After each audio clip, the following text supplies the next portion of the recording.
La rentrée scolaire est donc reportée à Vallorbiquet, une commune nouvelle de Pays d'Auge, entre Lisieux et Orbec. Tout le monde s'est mis d'accord, conseil municipal, directeur des 3 écoles de la commune et délégué des parents d'élèves pour approuver cette rentrée décalée d'une semaine. En cause, le gel des emplois aidés par le gouvernement, une charge imprévue et insupportable pour les finances de la commune.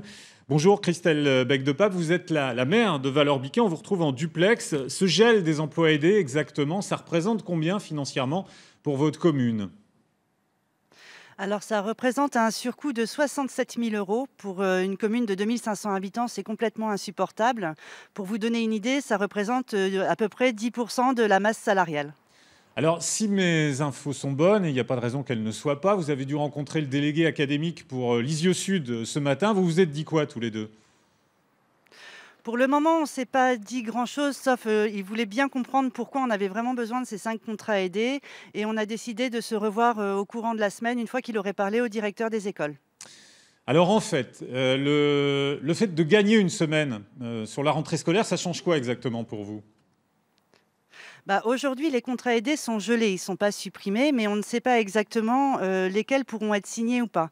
Donc ce qu'on espère vraiment, c'est qu'on aura une réponse dans la semaine et que justement, les instances compétentes comprendront que dans un cas comme le nôtre, une collectivité comme la nôtre, on a vraiment besoin de ces contrats aidés et qu'ils nous laisseront les signer. Ça concerne combien d'élèves exactement pour les 3 écoles de votre commune nouvelle? Alors les 3 écoles représentent 10 classes et 230 élèves à peu près. Et c'était complètement impossible d'envisager une rentrée à la date normale, hein, avec ces emplois aidés en moins, ces Oui. encadrants en moins en fait pour vos élèves. C'est ça, parce que ça voulait dire qu'en fait, on n'avait pas suffisamment d'encadrement, alors non seulement pour les activités périscolaires, hein, qui sont une chose, mais également pour tout ce qui est, les services de cantine, les services de garderie n'auraient pas pu être assurés et il y avait un des contrats aidés, c'était une personne qu'on avait déjà avec nous l'année dernière, qu'on voulait reconduire cette année et qui est dans une école à double niveau, CP et grande section et on a l'obligation, en fait, d'avoir, quelqu'un avec, l'instituteur ou l'institutrice, dans les classes de maternelle. Donc tous ces contrats-là, on ne peut pas les signer et donc on est complètement dans l'incapacité d'ouvrir l'école, enfin les 3 écoles, le 4 septembre comme prévu. Alors, il y a un gros buzz médiatique, on va dire, autour de votre décision. Est-ce que vous faites des émules? Est-ce qu'il y a d'autres maires qui vous ont contacté pour vous dire bah, c'est une très bonne idée, on va faire pareil, nous?